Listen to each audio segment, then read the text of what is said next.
यदि कोई मुझसे भूल हो गई हो तो मैं उसके लिए क्षमा मांगता हूँ। मुझे क्षमा कर दीजिए। कुछ देर बाद मामला शांत हो गया। रानी भी ये सब चुपके से देखती पर शांत रही। उसके बाद राजा ने उस सन्यासी को कोई भी शिकायत का मौका नहीं दिया और उसकी खूब सेवा की। परंतु कुछ दिनों बाद एक बार फिर राजा को एक आवश्यक कार्य से राज्य के बाहर जाना पड़ा। मगर इस बार राजा ने राज्य के बाहर जाने से पहले रानी को निर्देश दिया कि जब तक मैं नहीं आता आप स्वयं सन्यासी की सारी ज़रूरतों का पूरा ध्यान रखेंगे। उसके बाद रानी हर रोज़ भोजन पकवाकर सन्यासी को भेज देती। लेकिन एक दिन रानी नहाने के लिए चली गई और सन्यासी को भोजन देना भूल गई। सन्यासी ने काफ़ी देर तक भोजन को आने का इंतज़ार किया, पर जब भोजन नहीं आया तो सन्यासी सोच में पड़ गया। उसके बाद सन्यासी ने सोचा कि वह खुद महल में जाकर देखे और वह महल पहुंच गया।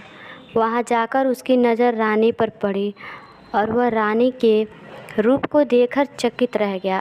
रानी की सुंदरता सन्यासी के मन में घर कर गई। सन्यासी रानी के रूप की सुंदरता को देखकर भुला ना सका और वह खाना पीना छोड़कर अपनी कुटिया में पड़ा रहा। उसने कई दिनों तक कुछ भी नहीं खाया, जिस वजह से वह बहुत ही कमज़ोर हो गया। फिर कुछ समय बाद राजा वापस लौट आया और उसे सन्यासी के हाल का पता लगा तो वह सीधे सन्यासी के पास पहुंच गया और उन्होंने सन्यासी से कहा, आप बहुत कमज़ोर हो गए हैं और किस गहरी सोच में डूबे हुए हैं। क्या मुझसे कोई भूल हो गई है? तब सन्यासी ने राजा को बताया कि हे राजन, मैं आपकी रानी की अद्भुत सुंदरता के फेर में पड़ गया हूँ और रानी के बिना जिंदा नहीं रह सकता। यह सुनकर राजा ने सन्यासी से कहा कि आप मेरे साथ महल चलिए, मैं आपको रानी को दे दूंगा। फिर राजा सन्यासी को लेकर महल चले गए। भाग्य से उस दिन रानी ने अपने सुंदर गहने व वस्त्र पहने हुए थे। राजा रानी के पास पहुंचे और कहा, आपको सन्यासी की मदद करनी चाहिए। वो बहुत कमज़ोर पड़ गए हैं और मैं ही नहीं चाहता कि किसी ज्ञानी पुरुष की हत्या का कलंक मेरे सर लगे। उसके बाद राजा ने रानी से पूछा कि क्या आप यह पाप अपने सर लेना चाहते हैं? तब रानी ने राजा से पूछा कि सन्यासी की यह दुख का कारण क्या है? राजा ने कहा, सन्यासी आपकी अद्भुत सुंदरता के दीवाने हो गए हैं। यह सुनकर रानी ने कहा कि हे राजन, आप चिंता ना करें, मुझे पता है कि मुझे क्या करना है, जिससे ना कि आपके माथे पर एक सन्यासी की हत्या का पाप लगेगा और ना ही मेरी पतिव्रता धर्म नाश होगी। और फिर राजा ने रानी को सन्यासी को सौंप दिया। उसके बाद सन्यासी रानी को लेकर कुटिया पर पहुंचा तो रानी ने सन्यासी से कहा कि हमें रहने के लिए घर चाहिए। यह सुन सन्यासी तुरंत राजा के पास गया और कहा, हे राजन, हमें रहने के लिए घर चाहिए। राजा ने उनके लिए घर का प्रबंध किया। सन्यासी रानी को लेकर जब घर पहुंचा तब रानी ने कहा कि घर तो बहुत गंदा है और इसकी हालत तो बहुत ख़राब है।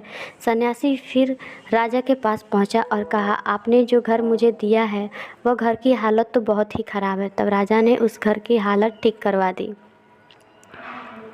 फिर रानी ने कहा, नहा धोकर बिस्तर पर आ गई और सन्यासी भी बिस्तर पर आ गया। उसके बाद रानी ने सन्यासी से कहा, क्या आपको पता है कि आप कौन थे और आप क्या बन गए? आप एक महान सन्यासी थे जिसके लिए राजा भी स्वयं सारी ज़रूरतों की वस्तुओं को उपलब्ध कराते थे और आज आप वासना के कारण मेरे गुलाम बनकर रह गए हैं।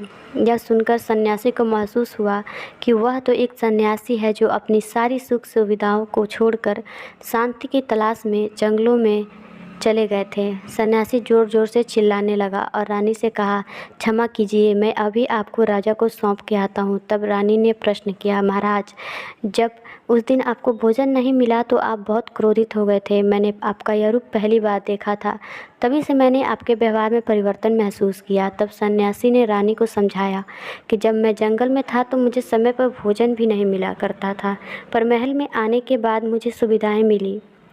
और मैं उसके मुंह में फंस गया। मुझे इसके प्रति लगाव उत्पन्न हो गया और फिर इनको पाने का लालच हो गया, और जब मुझे नहीं मिला तो क्रोध उत्पन्न हुआ। सन्यासी ने बताया, सच तो यह है कि अगर इच्छा पूरी ना हो तो क्रोध उत्पन्न होता है, और यह पूरी हो जाए तो लालच बढ़ जाता है। फिर सन्यासी ने बताया कि यही इच्छा की पूर्ति मुझे वासना की दीवार तक ले आया और मैं आपको प्रति आकर्षित हो गया। इसके बाद सन्यासी को समझ आ गया कि अब उसे जंगलों में लौट जाना चाहिए, और उन्होंने ऐसा ही किया। भगवत गीता में भी श्री कृष्ण ने नरक के 3 द्वार बताए हैं, और यही वह 3 द्वार हैं: काम, क्रोध और लोभ।